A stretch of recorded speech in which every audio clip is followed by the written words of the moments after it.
বাংলাদেশের অন্তর্বর্তী সরকারের প্রধান উপদেষ্টা অধ্যাপক মোহাম্মদ ইউনূস পদত্যাগ করেছেন।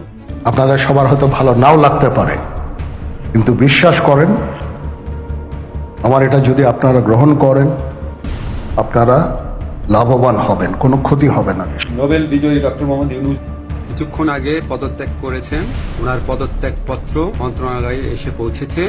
অন্তর্বর্তীকালীন সরকারের প্রধান উপদেষ্টা নোবেল বিজয়ী ডক্টর মোহাম্মদ ইউনূসের কর্মকাণ্ড নিয়ে দেশজুড়ে শুরু হয়েছে ব্যাপক বিতর্ক। রাজনৈতিক অঙ্গন থেকে শুরু করে সাধারণ মানুষের মুখেও এখন একটাই প্রশ্ন, ডক্টর ইউনূস কি সত্যি একটি নাটকীয় কৌশলের মাধ্যমে দেশের ভবিষ্যৎকে অনিশ্চয়তার দিকে ঠেলে দিচ্ছে, নাকি সত্যি পদত্যাগ করছে? এটা আমার কথা যদি না শোনেন আপনারা, তাহলে আমার প্রয়োজন এখানে নাই।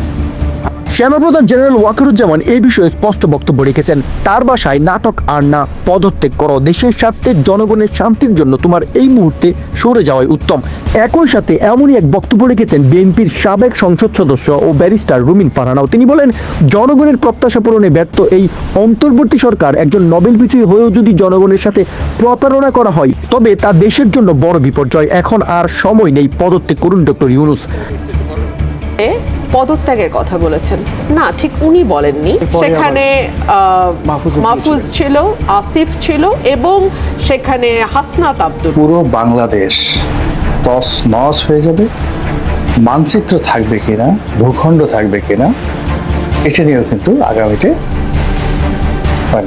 যে আশঙ্কা দেখা দিয়েছে, সেই আশঙ্কা মোকাবেলা করার জন্যই আমাদের সবাইকে এখন সচেতন হতে হবে।